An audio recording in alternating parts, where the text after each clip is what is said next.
Has social media been a net negative or net positive for society? Welcome to Think and Drink Podcast, Episode 6. I'm Yash Dalvi, and I'm joined by my co-host, Ryan Cadby.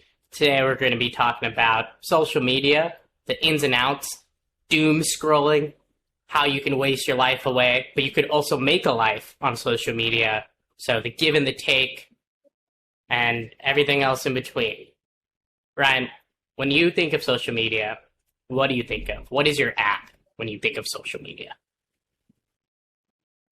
Instagram for sure. That's definitely what I would classify as social media. But it's definitely not what I spend the most time on.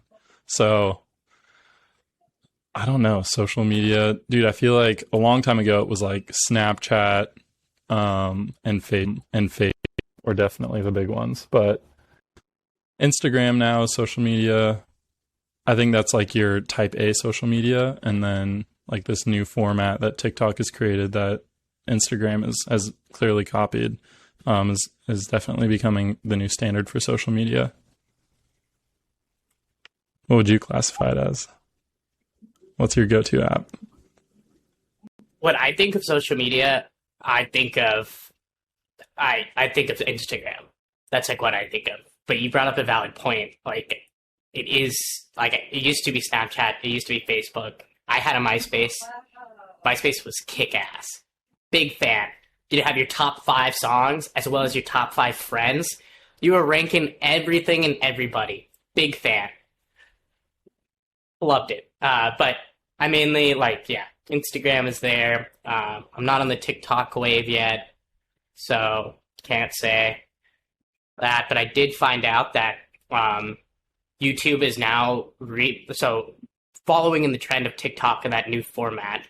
So there's Instagram Reels, right? I think it's what they're calling them. And so you have YouTube Shorts, which are Reels as well. But YouTube is kind of beaten TikTok to the game by monetizing their Reels, adding it to their monetization. Well, they've always had it monetized, but now that if you're in the partner program and things like that, you're actually getting more revenue. They're doing, that's what it's called, rev share.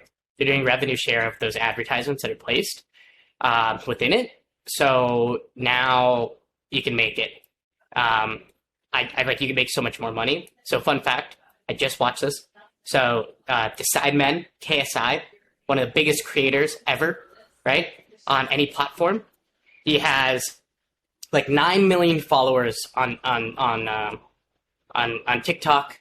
I think he has 40-ish TikToks and over 70 million views across those. More than that, probably. I don't remember. Guess how much money he has made from TikTok. Just from TikTok, like being paid from TikTok, just the off corporation? of those, just from the 70 million views, 9 million followers, essentially. I don't think he gets paid. Like $0, right? No. I don't know their rev share. So you do get paid. You do get paid. But the way TikTok does it is they announce, we're adding $120 million to the creator fund. What they mean by that is, I've put a purse of $120 million, and now every creator on TikTok splits it.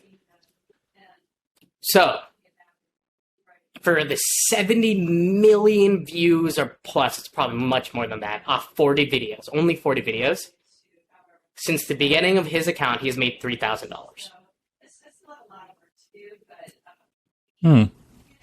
If you were to poll 70 million views on YouTube, you'd be loaded, right?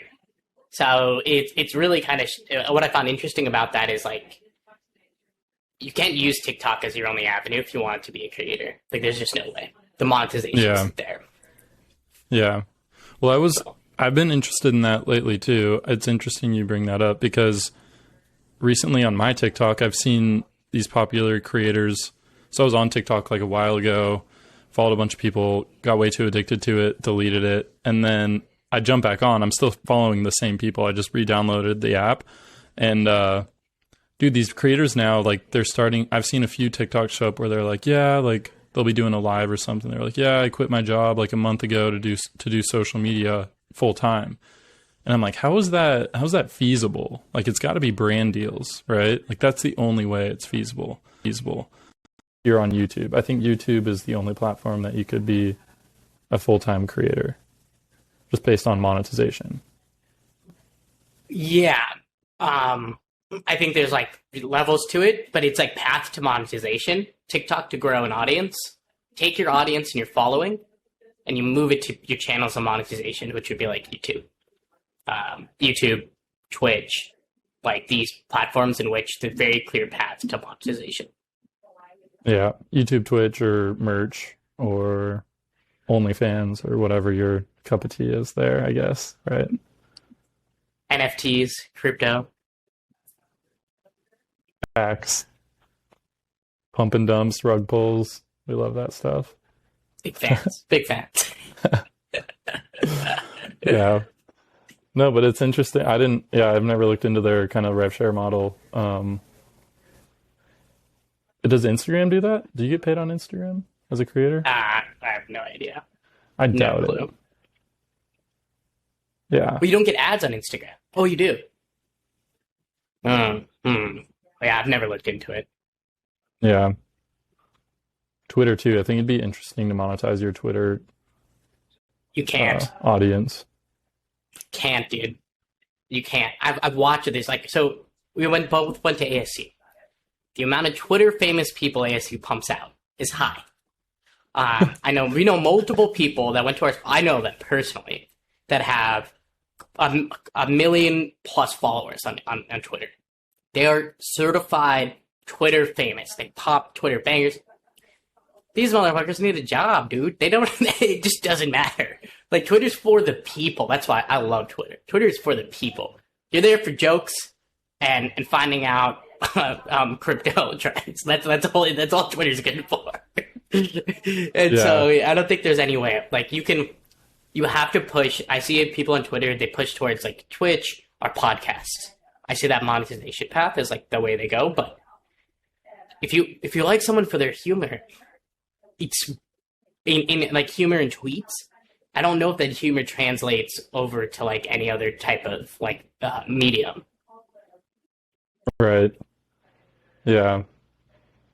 Yeah, definitely not for the like humor accounts. I think a lot of the people I follow, like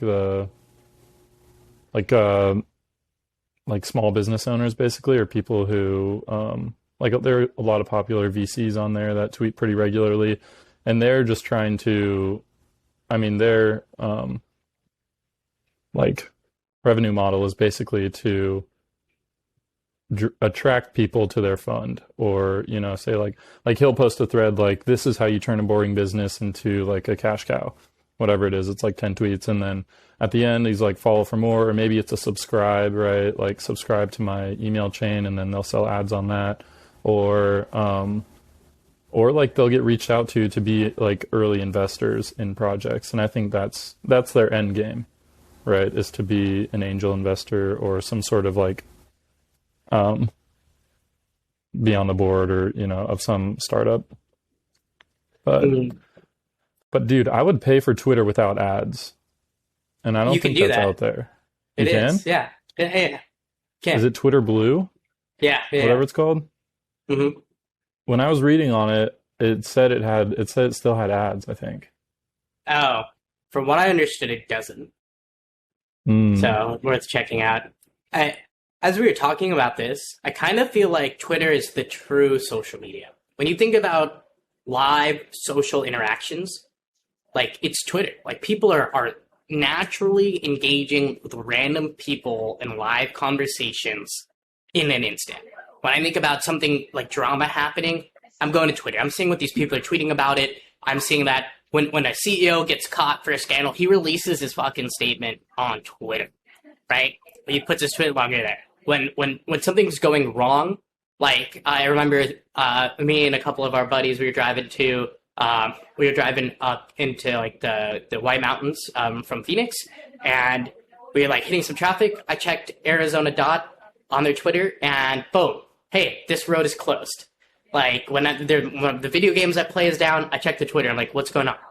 Like it is the most like real time live like things. Like if you're not monetizing it, I feel like Twitter's like honestly could be a great place for like customer service. Like for people to like actually genuinely engage with your brand, like from that perspective at least.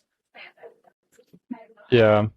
Yeah, I think it's the best way to get a hold of Binance if you need like your account recovered or something. Really? You just tweet at them. Yeah. I've heard that. But no, I would do the same thing for the 70 in Colorado. You check like there's like an I-70 corridor channel or Twitter account. Um, Joe Kwan, who like started Terra, the whole Terra ecosystem, he posted all the updates after the crash on Twitter and like how they were like their refund schedule and stuff like that. So, but I think there's a warrant out for his arrest now. So It is. He's currently on the flee. He's fleeing South Korea. Did not attend any of his stuff. yeah, pretty crazy. Yeah, Wanted man. wanted by a lot of people. Yeah, it's true. Yeah, but I don't know. I think defining the definition of social media has changed over time. Like I think Twitter fits the definition of like creating a community and like live interaction. And I think by that definition, you might even trend more towards like Twitch or something like that, where you feel a closer connection with the creator. But I think there's another definition where it's like staying up to date on your friends, right? And I think Instagram checks that box, or Facebook. Um, but I don't use Facebook, so I don't know. Yeah, Facebook's. I use it for birthdays, keeping track of people. Keeping track of friends, Instagram is definitely the way to go. It's like probably the only reason to keep a Instagram. Oh, and just so like if you meet, people online or whatever it is, it's like they kind of you have to have some social media, I feel like, to make sure that they know you're not a murderer. Some sort of social footprint, with some recent Hmm. pictures, you got to have that. Yep. Uh, there's also like a clout aspect to like Instagram. I feel like it can open doors, get enough Instagram followers. Yeah, dude, I think those doors are starting to be opened more frequently by TikTok, though, anymore. Oh yeah, I that's think true. That's true. I think TikTok, yeah, I think Instagram, like you could open doors with it, but as far as like the micro influencer space, like I don't know, like 25K to 100K followers, I think ad spend or, like brand deals and stuff, more of those are going towards TikTok creators. I think they just have higher engagement and they just have higher reach usually. Yeah, that's true. I would say like I think Instagram opens more personal doors, and then TikTok opens more business doors. Mm. Yeah, I could see that. Yeah. Yeah, you didn't download TikTok when we were brainstorming this last week? No, I did not need the distraction. I'll be honest with you. It was a tough week, and That's I was fair. like, um, because my approach to social media is really no approach. I just I just scroll. If that takes hours out of my day, it takes hours out Oh of my no. day. There's no stopping me. It's so bad. It's just like, yeah, that's oh man. Is it 1 a.m. and I've just been scrolling? That's unfortunate. Dang, dude. Yeah, that's bad. Do you put a time limit on your app? Do you have like the No? You don't have a screen limit Uh, time thing? nope. I can't let, the overseers, the overlords of the Matrix tell me what to do. A free human being can't have that. No, no, no. What? I'm gonna die by my own sword. You know what? If it's too much, it's too much. And I'll figure that out one day. But it's not. I don't need these reminders. That's not for me. Hmm. I wanna just take it straight to the base. All my issues, consequences. Oh my gosh, dude. Uh, No, I started using that feature right when it came out. I like it. I like it. yeah. I think I have an hour time limit on social media, except for Twitter. So Twitter, I have no limit because I'm trying to teach myself to use Twitter more because all of the people I never use it, but all of the people on there like always have really I like totally I don't think I think our Twitter feeds are very very different because like all the people I follow are like business gurus or like small business owners or but it's like agency owners, web developers, VCs, that sort of stuff. So it's like super. It's like my new LinkedIn. It's basically like not. That's how I treat Twitter. Yeah, most of my timeline is people with anime profile pictures. I'm not gonna lie with you. They're Yeah, giving some hot takes out there. I'll say that. dude. Have you used the lists or I think it's called lists in Twitter where you can like add people to different feeds, basically? No, No, it's like no. so you can it's kind of like playlists almost where Mm, like if you have YouTube playlists you have like educational streamers, I don't know, gaming, whatever. You can have different lists in your Twitter and you can add people to different lists and then you have different feeds basically at the top of your homepage. That's pretty cool. I like yeah, it. that is But like nice. But I would see. I fall down this dark hole of categories. Where would I like? What would I name these like things? Even with music, it's like, oh, where would this fall? Like, it's like now I've got like folders of organization, but it's unnecessary, and then I just feel like that's gonna happen with Twitter as well. My Twitter is like, I come for the jokes, and I come for jokes that are a little too far, and I come for the drama. That's what I'm mm, there for. I use LinkedIn. I like LinkedIn, which is like I check in once a day while I'm in the office because it's like it looks like I'm working, but I'm not working because I'm on LinkedIn, which is social media. But like no one's ever gonna be like, why didn't you get back to work? And I'm like, oh no, I'm like scouting accounts, checking out people, making relationships. And I'm like reading about some person who's like had the hardest life in the world, extremely excel at their job, and it just kind of makes me feel not so great. And then I just continue to scroll. That's my yeah, LinkedIn experience. yeah. I know. I don't go on LinkedIn often, but these outsource partners I hired, they do like a LinkedIn campaign for me. So I have like a genre of people I want them to reach out to, and then I have two messages I wrote for them to send. So they have the initial one that they'll send on invite, and then they have if they accept the invite, then they have another that they'll send um, afterwards, like 2 or 3 days after they accept the invite or something like that. So Nice. yeah, Multi-touch social media outreach campaign. Sophisticated. yeah, yeah. It's only as good as the guy who made the system, though. So it's not very. I don't think it's very effective because I spent like 20 minutes on it. So we'll just letting it run, see how far they get. But I feel like that's like part of it, right? Like it's just starting, getting it, seeing what your engagement is, what you can expect, optimizing from there.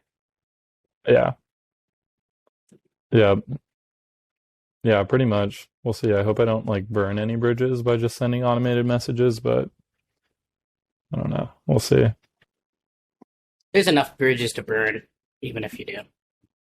Yeah, yeah, that's true. But yeah, I've been thinking I would love to. For a long time, I wanted to create more intentional social media posts, and write like a blog, and then have like a LinkedIn post and all that stuff like weekly. Um, but I never got around to doing it. And there are services that'll do it for you, but I don't know if I trust them. I feel like they just recycle content. Yeah, but like, I don't know. Like, I'm always like up like in the thought about that. But even recycled content, the reach of social media in general is so vast and wide that even if it's recycled, you're probably still getting new eyes onto it. I just actually had someone send me a video, and it was like, it was for the nonprofit I work for. Quick plug: go forefront.org and donate. We're matching up to $3,000 for the passing. Go donate. But the video got linked by the CEO was that keep spreading the message no matter how repetitive it is, because you never know who is going to be visiting your site, visiting your social media for the first time and not know your message. So even though internally it seems like you're recycling, you're repetitive, everyone's heard this before, that one new person that hears it is going to be like, oh wow, this is what they do, this is what they're about, this is what they're trying to do. And so, yeah, your followers who have always been with you, they're going to hear it again. But guess what? They've always been hearing the same thing over and over again, right? So it's like in the name of introducing new people. Now, granted, this is for a nonprofit, but like it's just, I feel like the same thing applies to any brands as well, which is like you just don't know who that new person's going to be, and that new person needs to hear the story again, right, for them to be bought it. Yeah.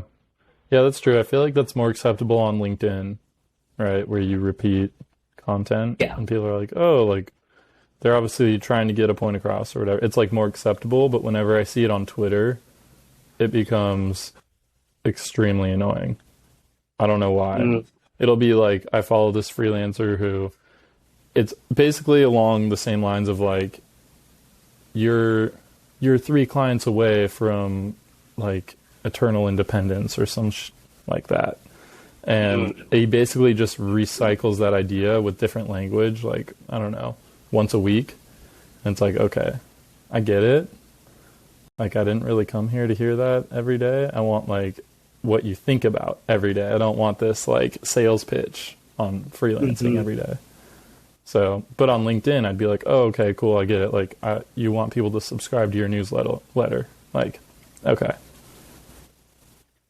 But, I don't know. Different platforms.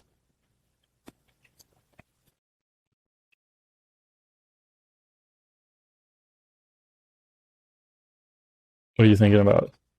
Sorry, no, you cut out there. So you said you're like LinkedIn, you get it. That you're like, yeah, they want you to subscribe to the newsletter. So I was thinking like, if you didn't have anything else to say, they're like, but your platform and who your audience is on those platforms definitely matters a lot.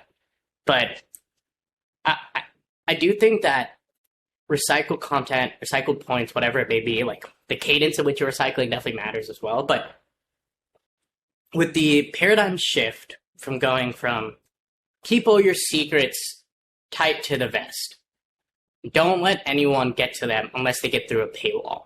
So I think of companies I work with and the paradigm shift from white papers on their website that is blocked by an email address that you have to give to just throwing away this content for free. Right? They're just like not throwing it away, but giving it away. And that paradigm shift, I also think, shifts consumer expectations for like how good the content is. Right? They're like, oh, it's free. So if that's the kind of thing, it's free, I'll eat a lot of subpar food because it's free. I'll do a lot of things, and I'll be like, yeah, it's all right, but it's free. What does it matter? There's nothing there. So if it comes to growing social media or your audience, I think it is okay if you have a little bit of like recycling and all of that. But to differentiate yourself, you probably need to have a little bit of like genuine and good, like authentic content that you're putting out there. But I think it's a little bit of a mix. I don't think that needs to be every single post, right? I sometimes do think there's a quantity aspect to it. Mm, yeah, I agree with that. There's definitely a quantity aspect on Twitter. Like everyone says you need to tweet like every day if you want to grow your following. And I think the quality is less important. I think it's important, right? Like I think you need to have a banger probably 2 or 3 times a week, like one informative thread basically, or honestly that's probably the only way to do it. I was thinking like maybe a link to something, but no one's going to click on that link. It's probably going to be a thread, so you probably need 2 or 3 of those every week, and then the other stuff can just be like thoughts throughout the day. But then I don't know. Like I feel like once a week, if it was a banger, like actually good tweet, and then that'd be good enough. Because otherwise, I feel like you're reducing the value because now you're spending all your time thinking about bangers for Twitter. Yeah. It's like you're growing your audience and you're getting there, but it's like now you're becoming, I guess, more of an influencer maybe than what you're trying to do. And I guess if that's your goal, then that's your goal. But I don't know. It's interesting. 2 to 3 times a week. I don't Yeah. know. I don't know. I don't have any Twitter. I have like the smallest following, so I'm no expert here, but that's what it looks like, and that's what people say. Mm. I wonder what the cadence for TikTok would be. You're trying to make a living off of it, probably 5 to 6 times a day. What? Yeah. I No think way. if you're a TikTok only creator, I think you need to be posting 5 times a day. Wow. That's insane. Think about it. You could follow the trends for the first two, and then you can do something stupid, and then you can just like talk about it. 15 seconds, right?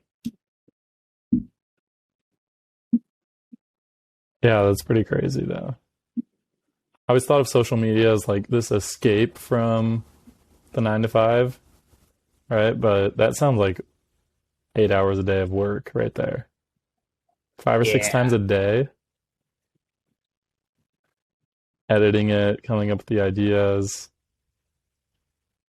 Yeah, that's a full-time job. Hell on earth is how I would describe that. Just dancing away. Really? Really? Just dancing away. Doing the latest dance. TikTok. Mm. I think it'd be cool though. I think I'd have fun. I Oh, think it would get old I really don't get me fast wrong. though. I think it would get old really fast, but I think that's where like the beauty of like create a creative platform is. It's like you hit your wall and it's like how can you spice it up? Yeah. Yeah.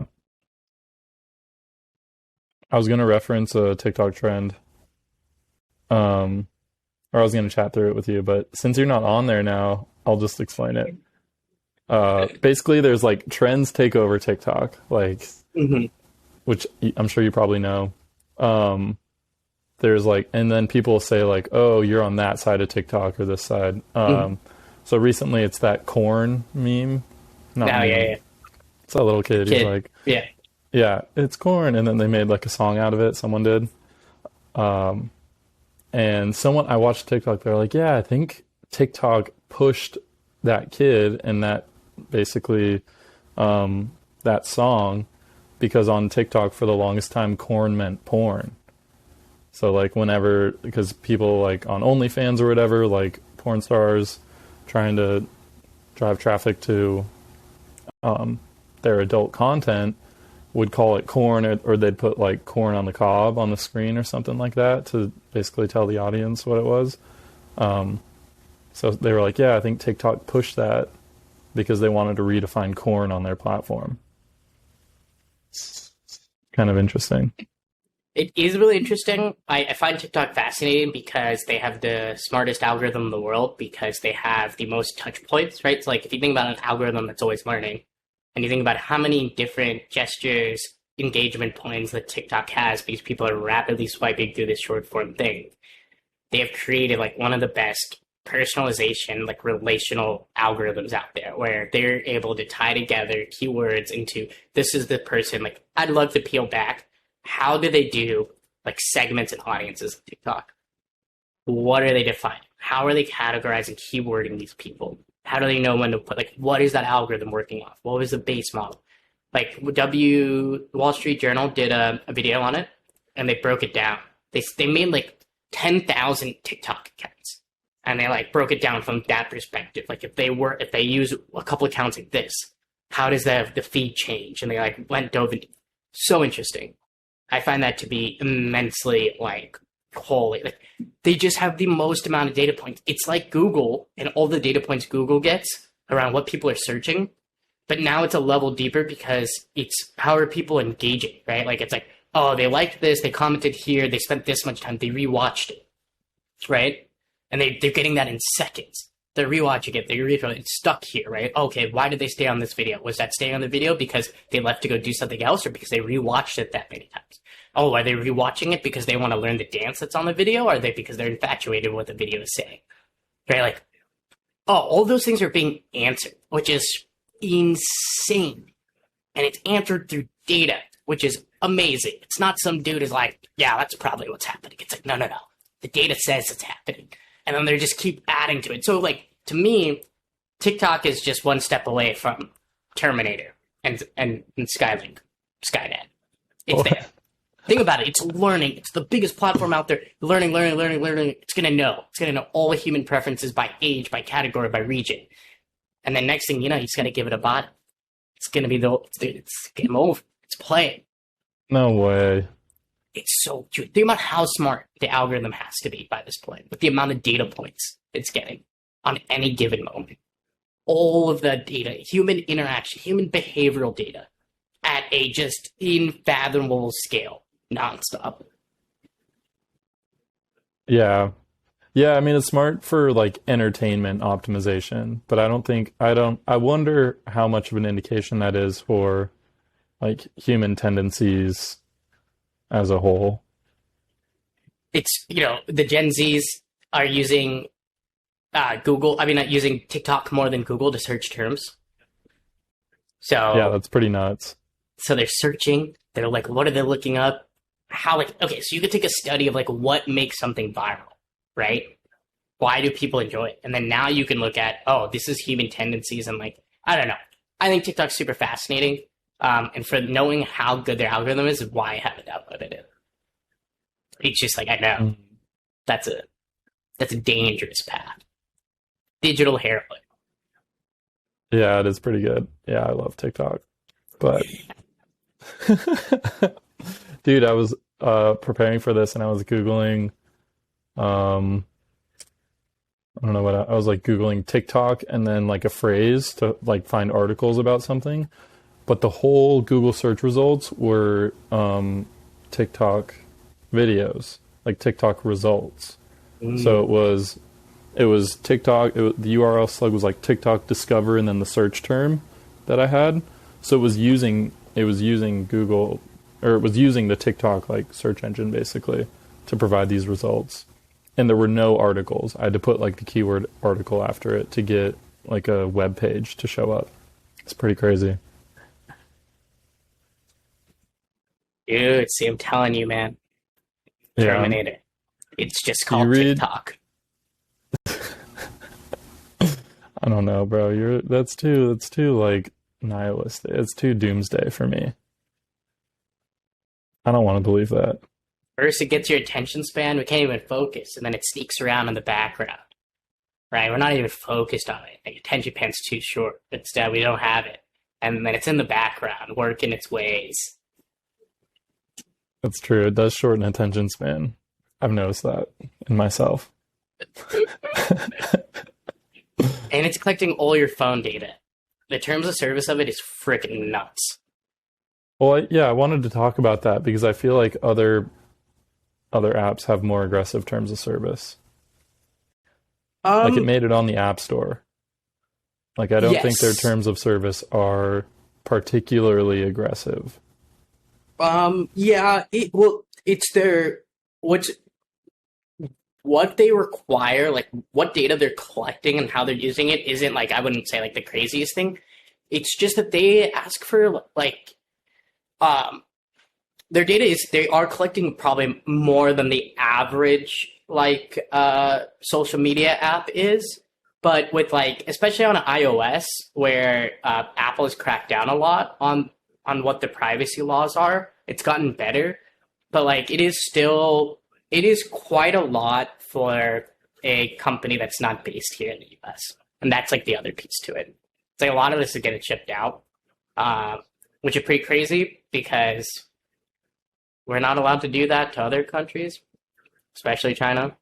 Um, but it's huge loss. But yeah, I wouldn't say they're like far beyond it, but they do consistently collect things even after like you've like especially as you open up the app and then when you close it, if you don't like close it all the way, I believe they're still like collecting data on your movements and things.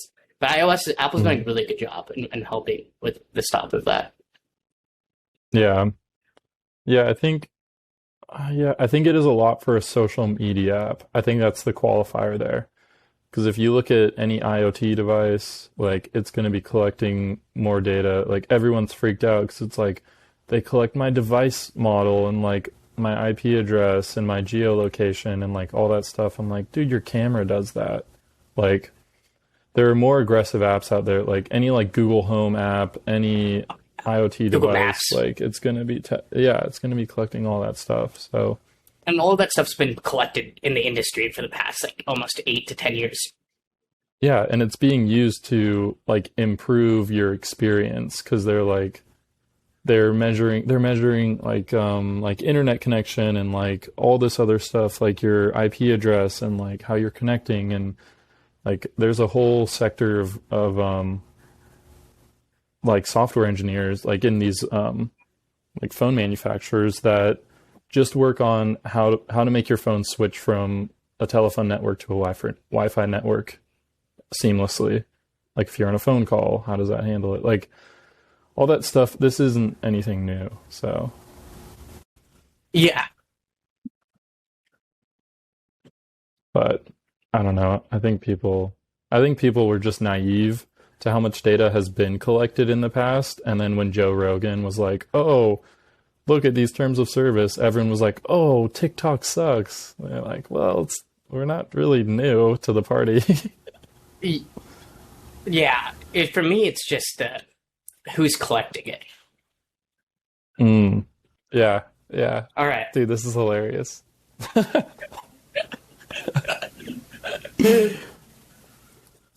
So, Ryan, guess my daily average on my phone, my daily average screen time.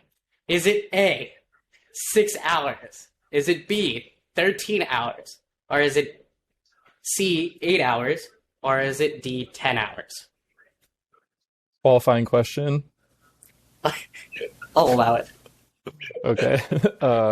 Do you have your iCloud hooked up to your Mac or your computer? No.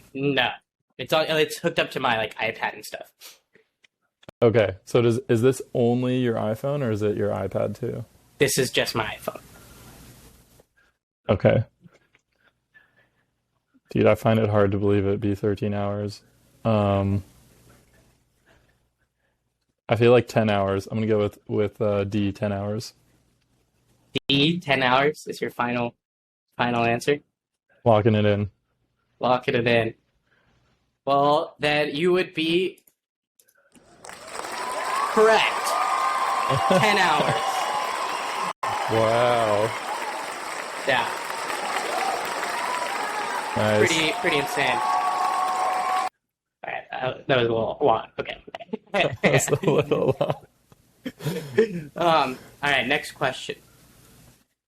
What is my most used app? YouTube. B. YouTube? Quick. All right. Yeah, you're right. 11 Oh, hours. dude. Whoa. Oh my God. By a Um, long shot. yeah, it just doesn't. Well, I use it to sleep, but then I watch it all. Fuck it, I watch it all day. I Yeah. watch it. Yeah, yeah. Dude, that's crazy. Yeah, my Apple ID is hooked up to my MacBook, so it says I Mm, have like 16 hours of screen time or something. Like it's ridiculous. But it's because it's on my computer too. that would make sense. All right, I've got one more question for you. All right.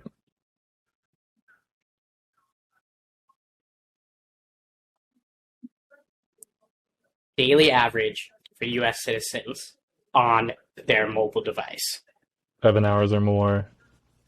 7 hours E. or more. You're saying a majority of people spend 7 hours or more. Yeah. Is that your final answer? Yeah. Well, you would be wrong. Really? Oh, wow. 46% of respondents said 5 to 6 hours on their phone That's every not single bad. day. Not bad at all. Huh. That's interesting. I gotta look. I should look mine up. I don't know if I can separate it from computer time. I probably can. But 5 to 6 hours. I wonder if there was an age like distribution, because if they're throwing in like kids to, you know, really really old people, that's going to bring it down a lot. Yeah, I don't remember. I'm looking at the article now, like how they broke it down, but yeah, I would agree that it probably changes depending on who they clumped in there. Yeah, like 18 to 30 or 18 to 25. It's got to be insane. I bet it's more than like 10 hours. Yeah. Yeah. Yeah, I was looking at oh, do you have that chart that shows the YouTube distribution of users to other platforms? Oh, I remember you showed uh, that to me, but because do you subscribe to the Morning Brew? yes, I do. They had a little bit in their email last week. Um, so it said people spend 17.6 million hours a day watching Instagram Reels, which is just a fraction of the 197.8 million hours users waste daily on TikTok. Isn't that crazy? It is crazy. I love how they said waste daily. Yeah, that's pretty funny. Uh, Here, I have this graph for you. Most popular social networks worldwide as of January 2022 by monthly number of active users in the millions. Oh wow. Wow, Facebook is king. Yeah, That is shocking. it's crazy. Facebook owns so Facebook, WhatsApp, and Instagram. Of the top four, they own the top three. Oh, I've never considered WhatsApp a social media app.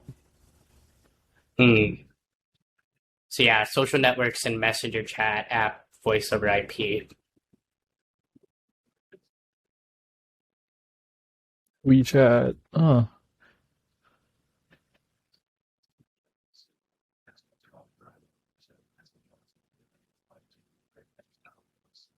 Oh yeah. Yeah, that's interesting. It And I dwarfs the think others. And I think what would be interesting though is so this is number of monthly active users, like time spent on site as well would be really interesting. Like how of these like 2.5 I think billion people is that number come I don't know. I can't do quick math like that. If for that number, like how many of them are engaging with their content, like seriously engaged? I think that's where probably YouTube starts to trump everything else, as well as like TikTok and Instagram. Yeah. Yeah, I would agree. Yeah, that's crazy. Dang. I saw on the TikTok, still on the TikTok topic, this guy was talking about he was basically doing a study like you're saying, kind of like Wall Street Journal did, where it was like he created 5 accounts and posted the same video just to see what would go viral. And one of his videos actually did go viral. And he was like, it's just a game of luck, or like it's a game of, it's a numbers game. It's like if you distribute enough content on there, I think the consumption rate is high enough that something's going to go viral. Yeah, I think it's about something going viral, but you having enough content for you to stay viral. Like, how do you action virality? And it's to have like a vault of content to back it up. So that, like, the YouTuber Sarah Dietschy, I think after 4 years, finally had her big, like, multi-million Casey Neistat, like, shouted her out. There was like all this stuff. But she had like years worth of content to, like, basically people are like, oh, this person's great. And then they looked at all of the stuff that she had. So now she lives off of YouTube, right?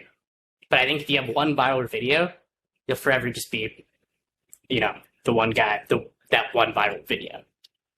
Yeah, one hit wonder. No, I agree. Um, yeah. But on a different topic, I so after traveling this weekend, I was talking with our buddy Josh, and he was like, he hates Southwest, and we flew south. It was the cheapest to Hawaii, so we we just hopped on that.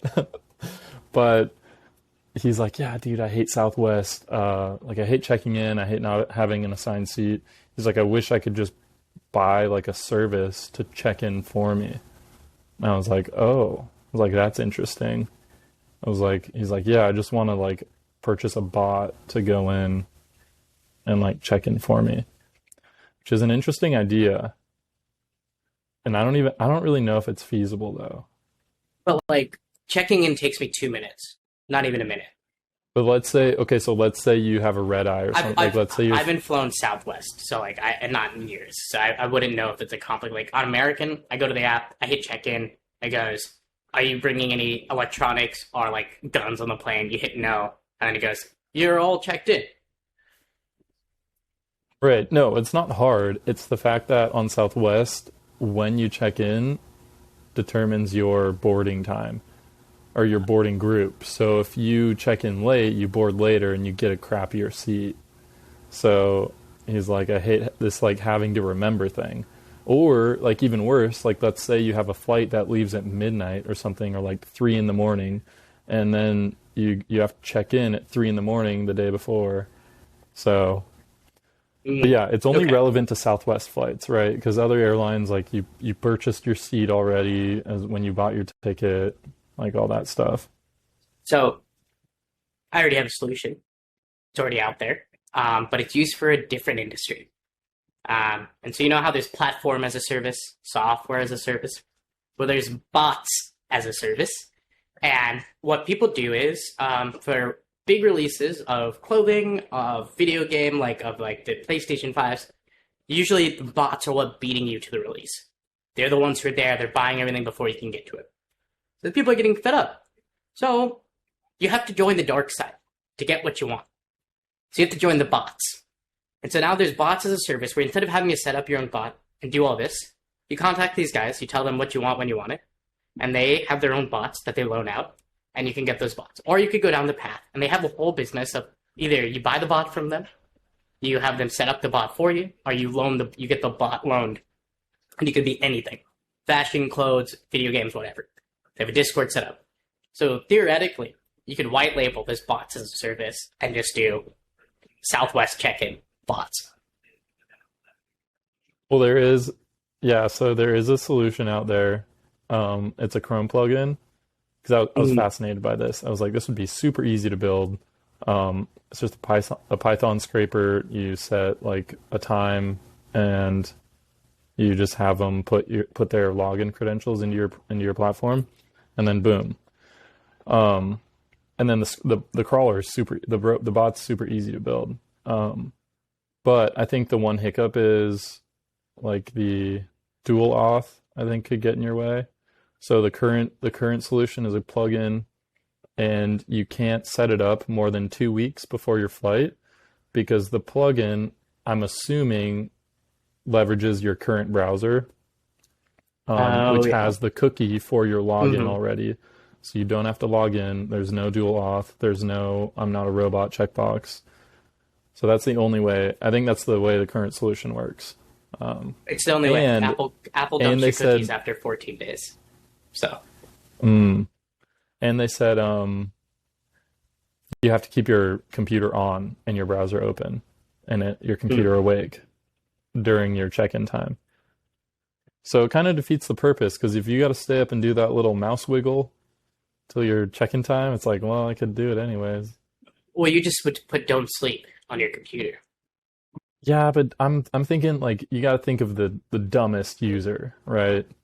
Like, Mm. Hmm. or the most Hmm. paranoid user who's like, but like, what if my computer like maybe I didn't make the settings right, like all that stuff. Yeah, that's So true. I think Yeah, I think this works best as a kind of remote service that's not a plugin, and you have them copy the cookie into your platform, and then your cookie, and then your software, your bot passes the cookie in the headers to the request to the website, and then you're logged in. I sell software that does that essentially. There are a lot of That- that's how a that- lot of plugins work for yeah, WordPress, actually. Yeah, yeah. But it's like for tracking people that are there past 14 days, right? Because like a lot of the companies they sell products where their average customer is like coming back to the site 14 days. Sometimes they log in, sometimes they don't, but it's the same dude. How are you supposed to know that's the same dude checking out your stuff? Well, you gotta figure out a way to tie it all together, and that's what we do. But that's yeah. I think to your point, the average person probably would struggle to set their computer to no sleep. They might forget to plug it in and then it dies. And then now, not only did the service fail, but now they also are like late to check in, and now they're pissed. Um, and then they write about a so review, then so you're I, screwed. so do you have to keep it? Why do you think they have to keep it awake? Like, what is the need for doing that? If you have all these, like, you have everything you need. Is that because the browser refresh? Like, I'm trying to figure out like what is the stipulation needed to like have it be not go to sleep.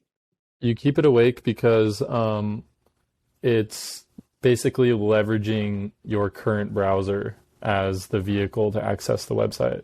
So like this isn't Oh, it's like so running a I'm job essentially, and so it needs the browser right. awake. And, Yeah. okay, So it's not like okay, you have your login credentials stored on some remote server that's going to access Southwest at the right time and go do all that. It's leveraging your current system to do everything. Is my guess. I haven't looked at it yet. so do you think the workaround to that is like they download an app, but the app's just like running in the background on your phone?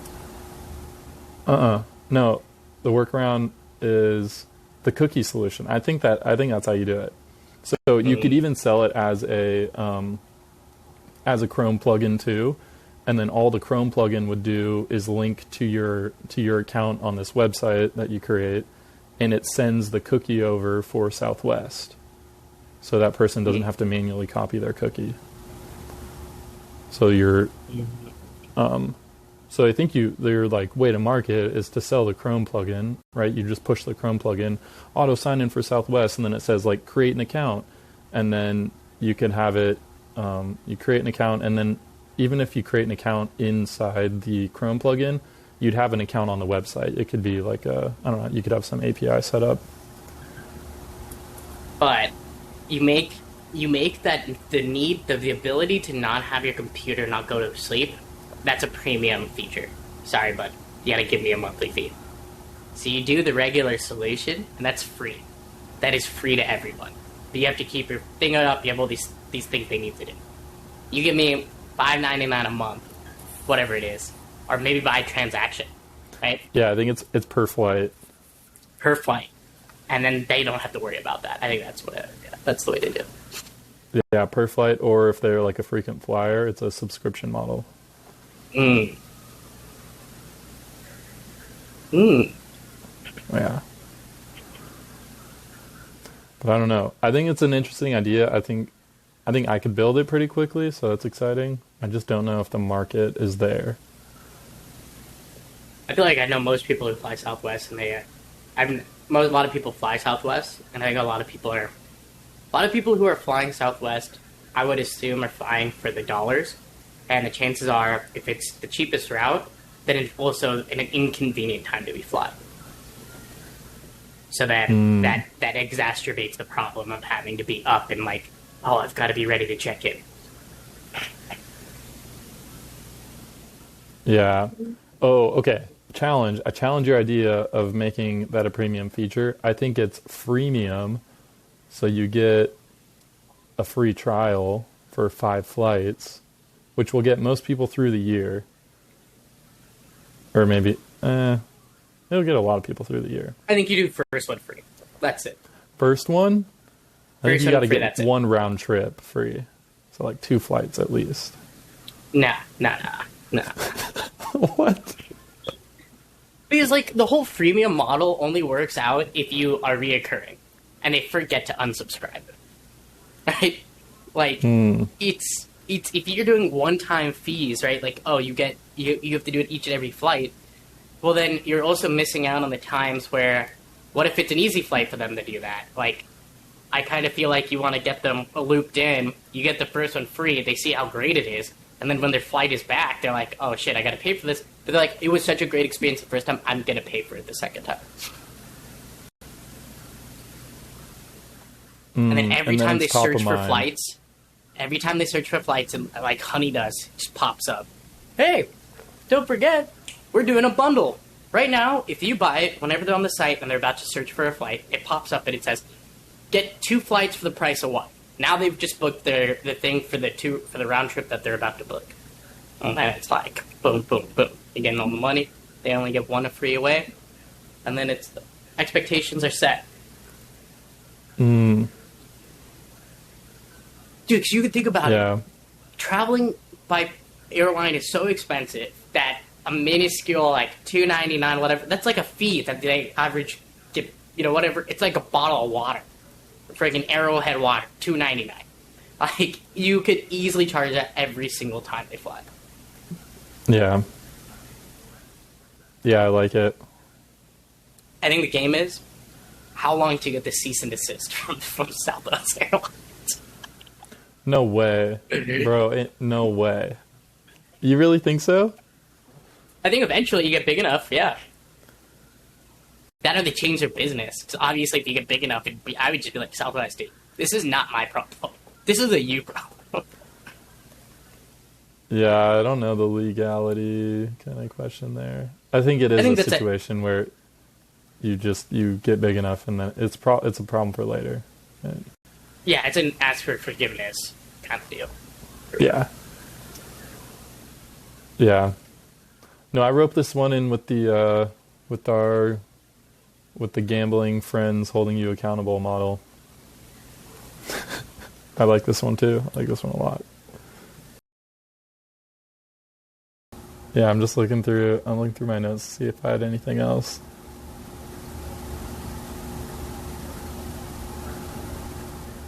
Um, no, I think that's all I had. How about you? Um. Oh, one last question. We could end on this. Has social media been a net negative or net positive for society? For society?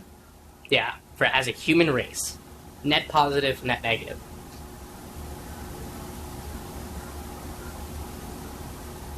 Um, positive.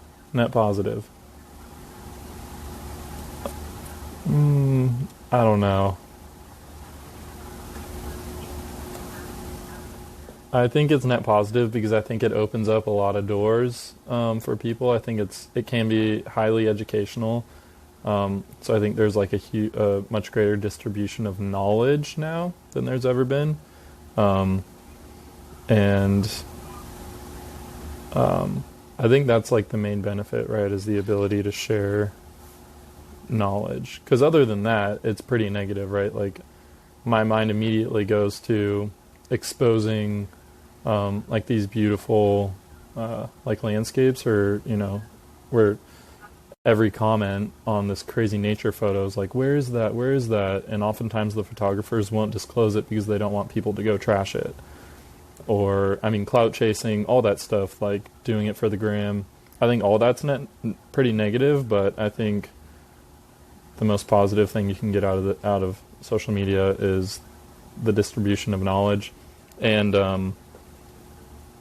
like opportunity to develop communities, like distributing GoFundMe's for families in need, or nonprofits, stuff like that. But I don't know. It's like 51-49 in my head. I was literally about to say that exact thing. 5149. Off of distribution of wealth, people have been able to skip going to college for learning like a degree in, like, let's say learning how to code, do all that. I got through college because of Khan Academy. which you could call social media or like what's brought on by that.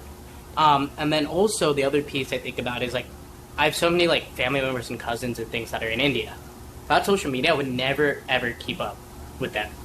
To be honest with you, I call them like no one ever know them. Like hop on a call, like I know what's happening in their life. Actively know that happen. Favorite things, oh, congrats on the baby, like blah blah blah blah. Never would happen. So like yeah, it's 51-49. But there's a lot of bad. But I think it's the bad is coming from how the world is not set up how to handle people who are armed with this much information and knowledge. The world is set up for a vast majority of people to be in the dark about everything. And such small pieces of things are given to them. And then that's how they know the world to be. And that is a very easy thing for a society to build around. But now everyone knows everything if they want to. Now, you put all this power in front of people, it's like, maybe we shouldn't have done that. Maybe they don't deserve the knowledge we're giving them.